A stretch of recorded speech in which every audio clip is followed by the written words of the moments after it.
这系列呢，大家有一个好消息啊，因为8月2号星期天的下午，在悉尼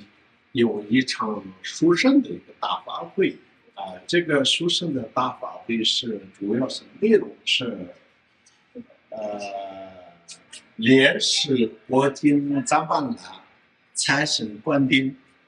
其实莲花生大师呢，他是上师本尊护法空心财神的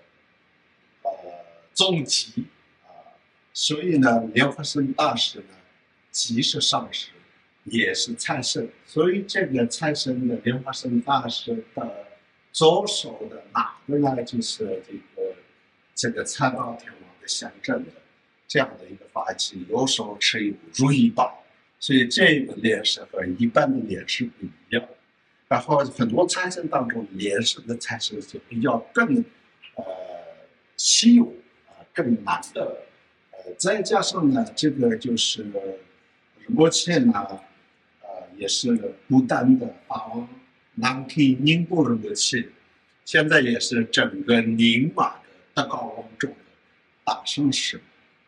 我们会员和仁波切之间的发言呢，当然是非常殊胜的。2年前，仁波切来悉尼2天的时间，专门给我们会员有联系7点7轻松的观点。所以这次的这个地点在悉尼这个Little Bay New South Wales，反正就是这个地方，所以在海边的一个非常好的一个地方。然后最主要的是什么呢？就是这个观点呢，就是财神观点，还有动物的口传，所以有这2个属性的发挥在一起。因为仁波切这次其实呢，在悉尼停留的时间只有4天，很多这些的藏人协会啊，其他想邀请，他们也没有能就是邀请到，因为仁波切的时间的关系。但是仁波切呢，非常慈悲，因为我们会有提早的去这个邀请了，所以呢，给了我们一个非常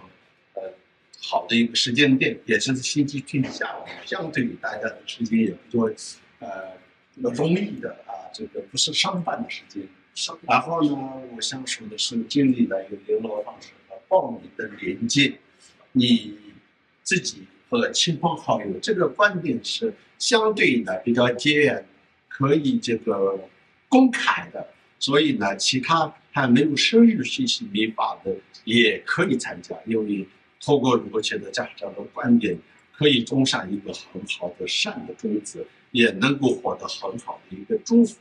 这个也是对自己、对家人、对你的朋友、对你的同事、你的公司里的人都其实可以能够获得很好的莲饰财神的这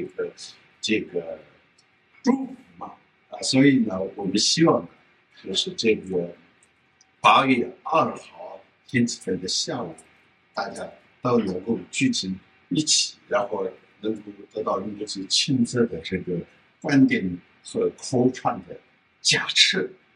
这系列的，还有其实当时仁波切应该我们会每个人都能够获得仁波切亲自的这个接受的这个观点的加持，这就是我们的活动的安排。大家，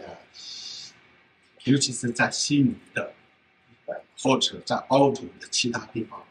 都可以来参与我们的活动，这系列的。